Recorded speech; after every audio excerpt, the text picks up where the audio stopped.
Welcome to MRR news బులెటిన్ల ముందుగా headlines చూద్దాం.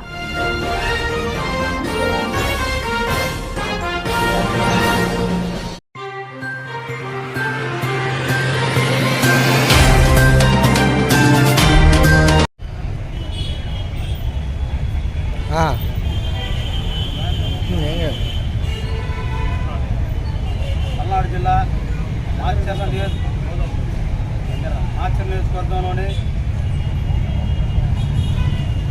Ambedkar park నందు అంతర్జాతీయ మానవ హక్కుల దినోత్సవం సందర్భంగా సమాజంలో ఉన్నటువంటి మానవ హక్కులు ఏ విధంగా ఉన్నాయంటే థామస్ వెయిట్ రాసినటువంటి మానవ హక్కులు అనే పుస్తకం, మహాత్మా జ్యోతిరావు పూలే గారు ఆనాడే ఈ యొక్క పుస్తకాన్ని చదివి సమాజంలో ఉన్నటువంటి శూద్రులు అతిశూద్రులు ఎవరైతే ఉన్నారో వాళ్ళంతా కూడా చదువుకొని ఈ విద్యార్థి కోసం పూణేలో 1937 సంవత్సరంలో ఆయన పాఠశాల స్థాపించడం జరిగింది.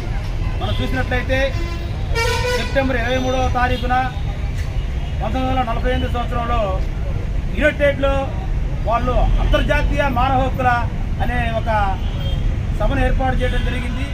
సభను ఏర్పాటు చేసిన తర్వాత ఈ యొక్క భారతదేశం అంతా కూడా ఐక్యరాజ్య సమితి దీన్ని ఆమోదించడం జరిగింది. ఎందుకంటే మనం చూసుకున్నట్లయితే ఈ యొక్క మనకి భారతదేశంలో ఉన్నటువంటి ఈ యొక్క అంతర్జాతీయ మానవ హక్కుల దినోత్సవంగా మనం చెప్పుకోవడానికి ఢిల్లీలో ఏర్పాటు చేయడం జరిగింది. దానికి అటాచ్డ్గా 26 రాష్ట్రాలలో ఉన్నటువంటి ప్రతి ఒక్క రాష్ట్రంలో ఆంధ్రప్రదేశ్, తెలంగాణ, బీహార్ ఇలాంటి రాష్ట్రాల్లో కూడా ఏ ఆఫీస్కి మానవ హక్కుల ఆఫీస్ అనేది ఏర్పాటు చేయడం జరిగింది.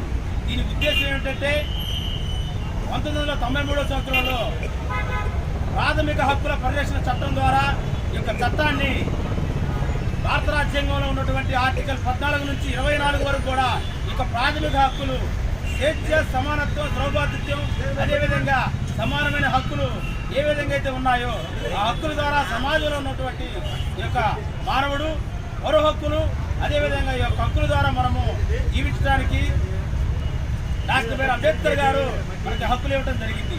ఆ హక్కులలో భాగంగా మనిషి కుల, మత భేద, లింగ, వర్ణం లేకుండా అన్ని కులాలు కూడా ఎవరికి ఇష్టం వచ్చినట్టు వాళ్ళు ఎవరి దేవుణ్ణి వాళ్ళు పూజించుకోవచ్చు, స్వేచ్ఛగా బతకొచ్చు, సమానంగా నువ్వు నేను తేడా లేకుండా సమానత్వంగా బతకాలవచ్చు. అదేవిధంగా ఈ యొక్క దేశంలో ప్రతి ఒక్కరు కూడా వాళ్ళ యొక్క స్వేచ్ఛగా జీవించవచ్చు అని చెప్పేసి రాయడం జరిగింది. ఆ యొక్క ఆర్టికల్స్లో ఉన్నటువంటి ప్రాథమిక హక్కులు ఏదైతే ఉన్నాయో విద్యా హక్కు, అదేవిధంగా ప్రాథమిక హక్కులో భాగంగా కొన్ని కన్జ్యూమర్ యాక్ట్ కింద, అదేవిధంగా పౌర హక్కులు, చాలా హక్కులు ఉన్నాయి. ఈ హక్కులన్నీ కూడా మనం మానవ హక్కులుగా మనం పరిరక్షించుకోవడానికి వారు ఈ యొక్క హక్కులు ఏర్పాటు చేయడం జరిగింది.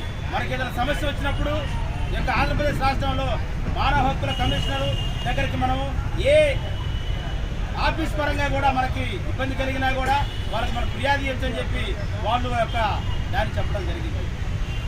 ఈరోజు మనం దేశంలో, రాష్ట్రంలో చూసినట్లయితే మన మానవ హక్కులు ఈ యొక్క ప్రభుత్వాలు, రాష్ట్రాలు కూడా సమానంగా అందరినీ కూడా ఈ యొక్క సమాన హక్కులు కల్పించడానికి కృషి చేయాలని కోరుకుంటూ వర్ధిల్లాలి మానవ హక్కుల దినోత్సవం, వర్ధిల్లాలి మానవ హక్కుల దినోత్సవం, జై భీమ్.